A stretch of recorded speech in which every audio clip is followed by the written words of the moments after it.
सकता है कि हमने कुछ गलत काम किया हो। हमारा कार्यकाल बिहार के गरीब जनता, शोषित जनता, अल्पसंख्यक जनता, सब लोगों के लिए बिना किसी भीन भावना से सभी लोगों के लिए समर्पित रहे हैं हम, और बिना धर्म देखे हुए, बिना जाति देखे हुए हमने अपना काम सबों के लिए किया है। और हमारे कार्यकाल में जो पथ निर्माण मंत्री रहते हुए हमने जो काम किया है, सबसे अधिक रोड बिहार में आज तक हमारे कार्यकाल में होने का काम हुआ है और तेजी से विकास हुआ है। हमें आप पूरी बात करने दीजिए। ये बात आप लोगों को सुधा, हमारी जीरो टॉलरेंस की नीति शुरू से रही, और जो काम हमने किया है इतने कम उम्र में, 28 साल की उम्र में, लोगों को अंदाजा नहीं था ये किस प्रकार से इतना काम हुआ है।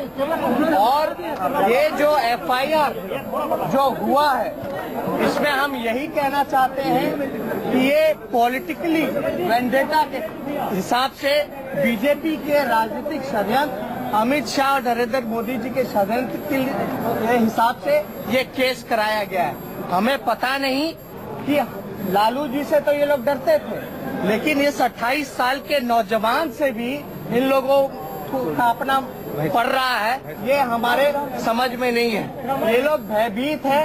हमारी जो छवि रही है, जिस प्रकार से हमने काम किया है, ये लगातार शुरू दिन से ही महागठबंधन तोड़ने के प्रयास में रहे हैं, हमें बदनाम करने के प्रयास में रहे। सिर्फ हमें ही नहीं बल्कि पूरी बिहार को बदनाम करने की साजिश इन लोगों ने रचने का काम किया है। हम लोग पूरी बात कर लेने दीजिए, फिर आपको जो पूछना कीजिएगा। हमने किस बात की?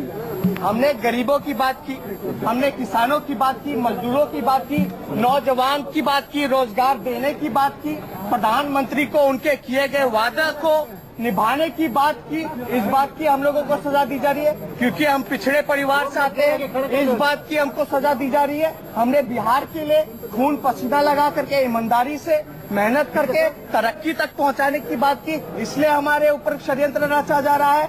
और आप ये देखिए, जब हम बड़े हो गए, जब हमारे पास सत्ता आई, पावर आई, मंत्रालय आया, तब हमने कोई गलत काम नहीं किया।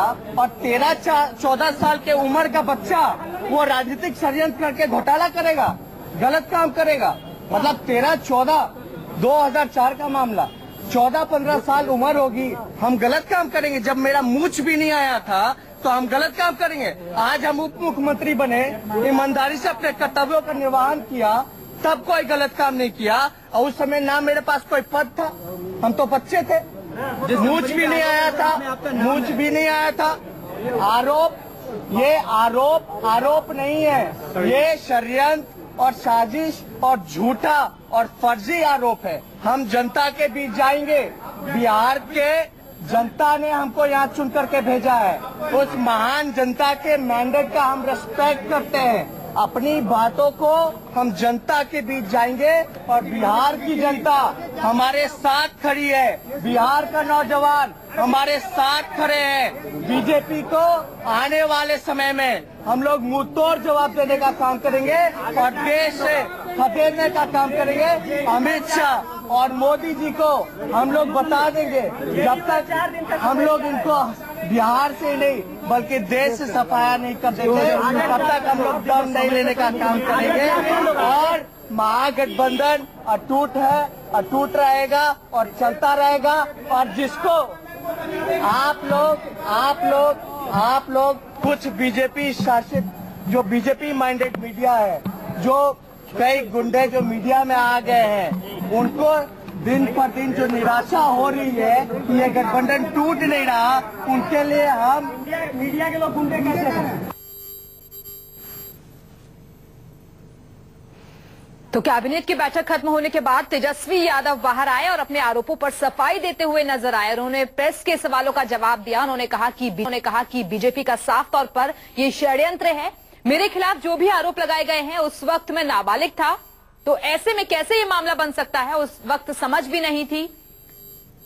महागठबंधन तोड़ने की कोशिश की गई बीजेपी की तरफ से, जो कि अटूट है और कोई भी इसको नहीं तोड़ सकता है। इसके अलावा तेजस्वी यादव ने यह भी कहा कि बिहार में हमारे ही कार्यकाल में सबसे ज्यादा विकास हुआ है और बीजेपी लगातार शुरू से ही महागठबंधन को तोड़ने की कोशिश कर रही है, लेकिन ये अटूट है। सबसे ज्यादा विकास बिना भेदभाव के हमने ही किया है। ऐसे में बिहार की जनता ने हमें मैंडेट दिया है और उसी के आधार पर हम जनता के बीच जाएंगे, क्योंकि जनता ने भी हमें चुना है। तो कैबिनेट मीटिंग के बाद तेजस्वी यादव का बड़ा बयान सामने आया है, क्योंकि मीटिंग शुरू होने से पहले ही उन्होंने कह दिया था कि मीटिंग जब खत्म होगी उसके बाद हम आकर जवाब देंगे, और मीटिंग खत्म होने के बाद ही वो सामने आए और फिर सवालों का जवाब दिया।